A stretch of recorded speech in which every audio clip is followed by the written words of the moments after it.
Hey guys, happy Sunday to everybody. Once again, I had to stop and think what day of the week it is. I thought it was Saturday. I wish it were Saturday still, but I am here with Miss Lola, and we're actually in a different room of the house. I wanted to try the lighting in here. This is actually our guest bedroom. It used to be my youngest daughter's bedroom, but we have since repainted, redid the baseboards. We're working on the windows, so it's not 100% complete. Like, we don't even have the outlet covers on all of the outlets yet, or the light switch covers. So it's been a work in progress. This has really been one of our summer projects. We tend to do a project or two each year. Usually when my partner is not working, which is in like dead of summer and then dead of winter because of what his occupation is. So he has more time to do these projects and work with the fellas that we hire to do these projects, I should say, because he doesn't do them. But I can show you the room. The reason why we came in here to do it, to make the video today, is because it's got gray walls. It's, you know, the theme is gray, very neutral. And I'm just curious to see how Lola's coloring will appear in this lighting. And this also is at the back of the house, like literally at the very far opposite end of the house from where my nursery is. And it's where there's really good afternoon lighting because the sun will set to this side, and there's a window right here, and then there's a window right over there. So there tends to get a lot of really great natural light throughout the day in this room. However, I never used to want to come in here when my daughter was in here because there was pink walls, and the pink really, just like my nursery, throws off the coloring of our dolls. And nobody wants that. Like, I struggle with that. So when we chose the color, I should say when I chose the color for this particular room, I thought, great guest bedroom, nice cool tone, and also might be great for making videos. And you'll see it get brighter and darker because, well, the sun's coming and going from in and out of the clouds, but you will see that there's still great lighting. Like right now, the sun's right behind the cloud, so no direct lighting, but yet it's still bright in here. So it's also very hollow sounding in here, and I think it's just because hardwood floors. There's not, I mean, we have furniture in here clearly, but it's not filled with stuff like it was when my daughter was living in the space. But now, since, you know, both of my children have moved out, I have, a lot more ability to utilize each room and really just check out what I think each baby looks in them. So you guys will have to tell me your thoughts on how Lola looks. I've got her kind of in a little curled up position. This is actually one of the first sleepers. It might be the very first sleeper I've put on her since I've had her, because I generally don't want to cover up her painting, especially her feet. Something about those perfectly pink feet, I just love them. I love them. I'm obsessed with them. And same with her hands. Her hands are just perfectly newborn pink in all the right ways. I just think she's absolutely stunning, a gorgeous baby. And the sleeper she's wearing is from Jules. This is not a current line. I think I got it a couple of years ago, but Jules always has, and it's a UK brand. I buy my own stuff from Jules. Like, they have great boots, and they just have that very English take on their clothing for women especially. But also, I think the baby line is absolutely beautiful, and the fabrics that they use are really nice, thick cotton, and they feel really nice. They wash really nice, and this is actually a newborn size that she's wearing, and it's got like a little farm theme, which has like horses, and it's got tractors, little trucks, and other like trees and other animals, but it's in a print that this isn't overly girly. It doesn't scream girly, but yet it's still for a girl because there's lots of pinks. But I love the combination of pink with green. Love it. Like, it's one of my favorite combinations. It's kind of the theme in my office. Pink and green and certain tones go really, really well together. So I like that combination. So that's what she's wearing.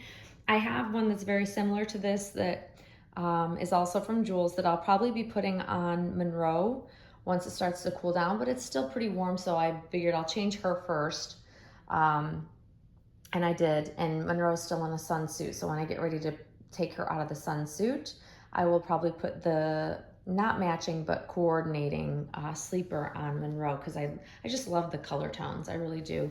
And the other one has like little ducks and polka dots on it, and it's really cute. I love certain colors together. I love stripes.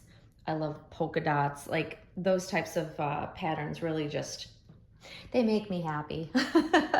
So she is currently laying on the bed. I'll just quickly show you the room, and then I'll get into like the discussion that I want to chat with you guys about, just so you guys can see, yep, you saw my guest bedroom.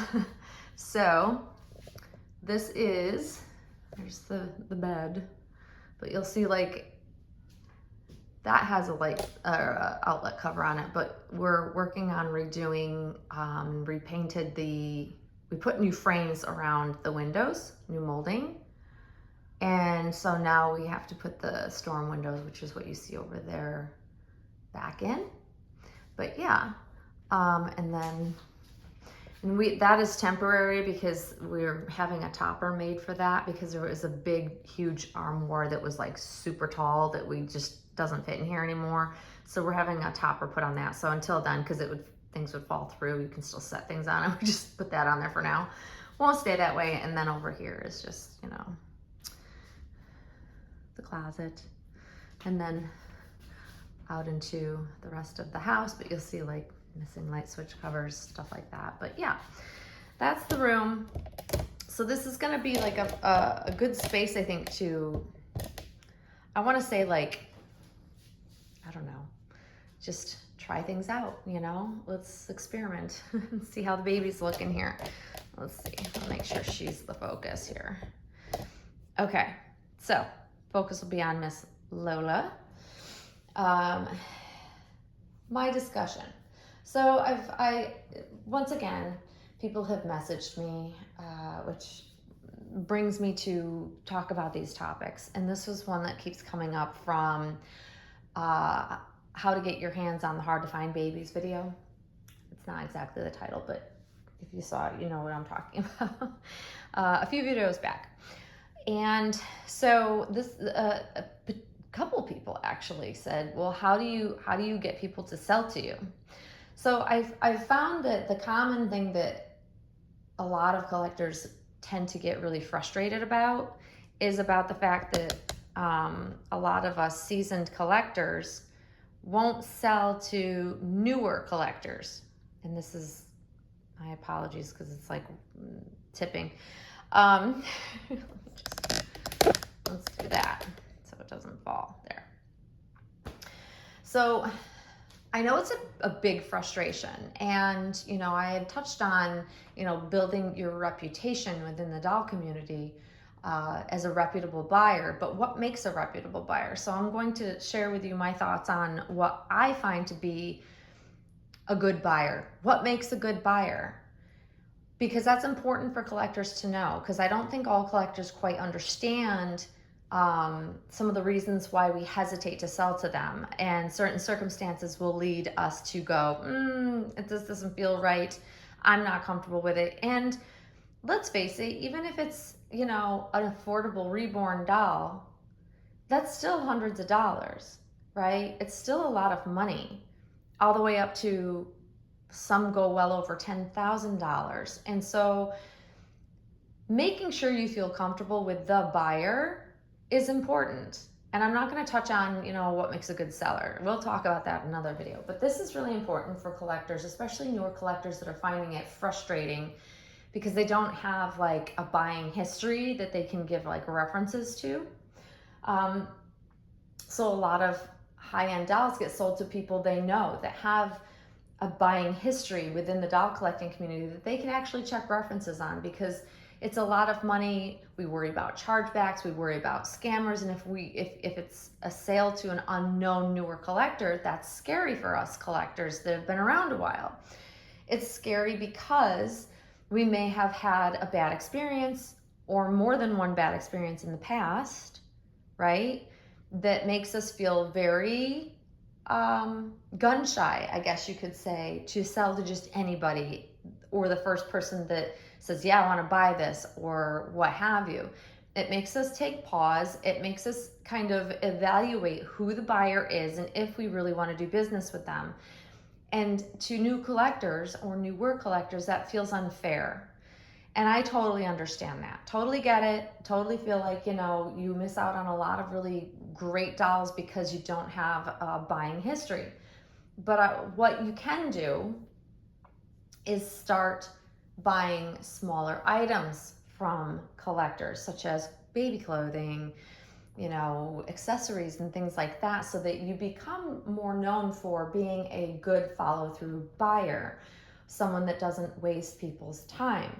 So one of the biggest things that drives almost all of us collectors totally crazy, makes us mad as hell, is when we post a doll for sale. And you have to keep in mind that usually 9 times out of 10, if a collector is selling a doll, it's generally because they need the money quickly to fund something, whether it be a new doll, whether it be something that they need to, get funds for in their home, personal lives, what have you. We sell for all these reasons, but we generally are selling because we need to for a reason. Therefore, we don't want to have to worry about a sale turning bad, or someone wasting our time, or someone that will do a chargeback. Like we want to know that, we sell our dolls as is, we disclose what they get, and it usually is a final sale because those funds need to go somewhere. And so the problem that we run into with a lot of newer collectors that are not attuned to how our doll community works with buying and selling is that they ask a lot of questions, which questions are great, questions are good. And then the problem outside of questions is if you continue to ask questions even though they've been answered, and you start to feel like, is this really a real buyer, or is it somebody that's just wasting my time? Because we've all had those. It's one of the biggest pet peeves of mine is when I have posted dolls for sale, and then I get time wasters, someone that just keeps asking more questions and then says, oh, let me think about it. And then they expect you to hold that doll for them while they think about it. Well, no. So I have learned over the years that there are too many people that will take a little bit of time that you give them to think about it, and they'll extend it days. And days in our doll market could mean, us missing out on the doll we wanted to buy because someone wasted our time because we couldn't let go or sell the doll that was needed in order to bring the new doll home, if that makes sense. So I have learned the hard way that you need to be very clear.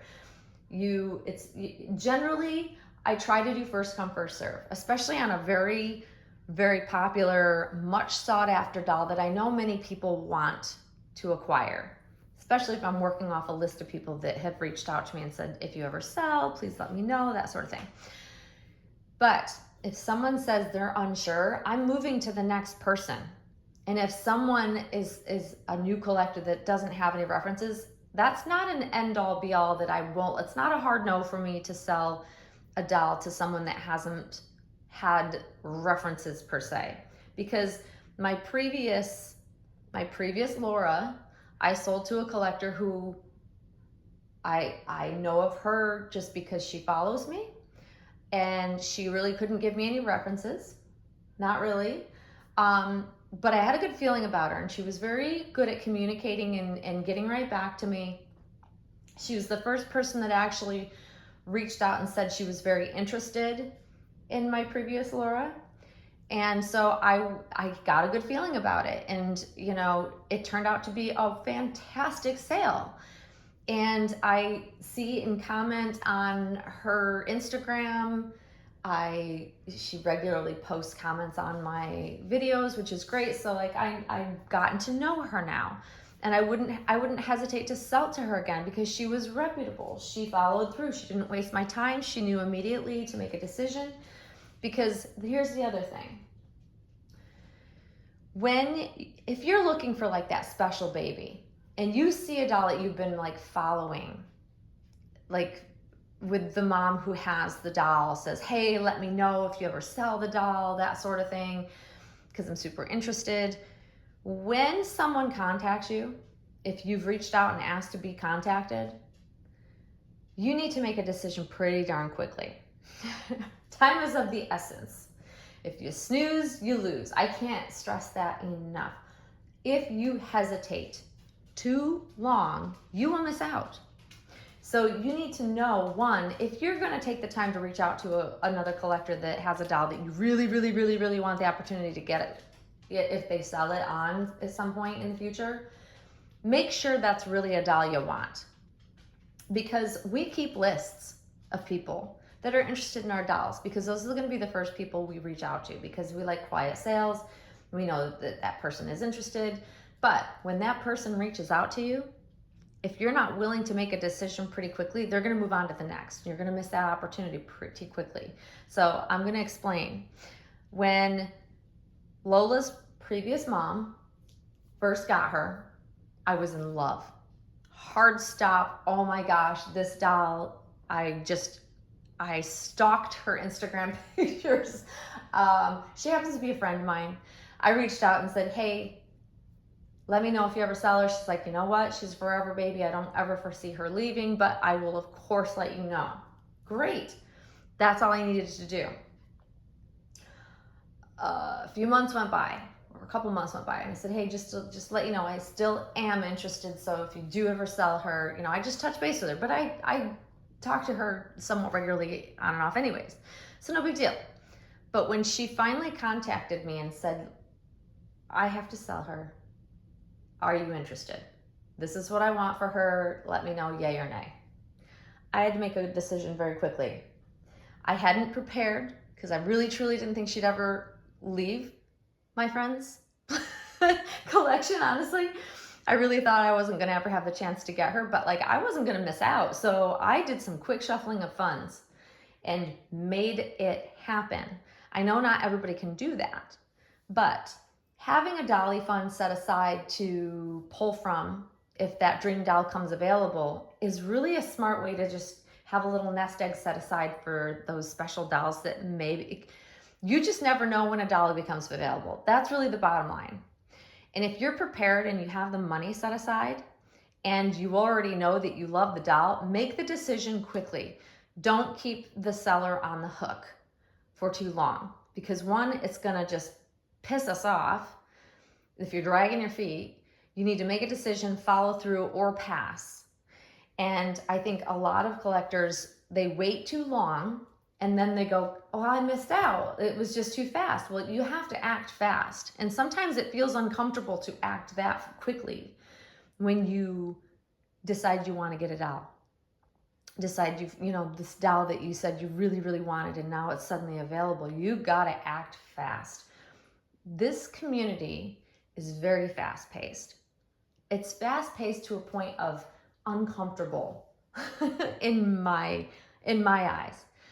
Sometimes I know that I'm just not going to be able to get said doll because I may not be able to move the funds quickly enough. And I was willing to tell my friend, no, I couldn't do it if I couldn't truly do it. But if I knew I could shuffle the funds around and she could give me a day, I could move the funds and make it happen. And this was not an inexpensive baby. This is a very high-end reborn. She's a prototype, worth every penny and then some, but she was a lot of money. It wasn't just like buying any reborn that I would typically spend a certain amount of money on and not think twice. She was a lot of money. So she was an investment. So I needed to be sure. And I was, and I moved forward with it, and she came home to me, and I'm so glad she did. But for those out there that find that they're just too slow and you've missed out, even though you may have been in communication with the artist is generally going to go to the first one that has the money in hand and can make full payment. That's always going to be the choice, the first choice. So having money set aside, I tell people this all the time, start a little dolly fund. And even if it's only a few dollars that you're putting into it every now and then, it adds up quickly. It's surprising how when you set money aside specifically for something and you don't touch it, how it grows. Like for us, it's really hard because we like to buy all the stuff with the babies, right? But saving money for a doll doesn't even have to, you don't even need to know who the doll is. It doesn't have to be planned for a specific doll. It could be just any doll that you've been waiting for, that's special, that you want to have the funds ready to go so that you can buy that doll immediately. That's what you want to have. You want to just keep a dolly fund, the fun money. I call it fun money, you know?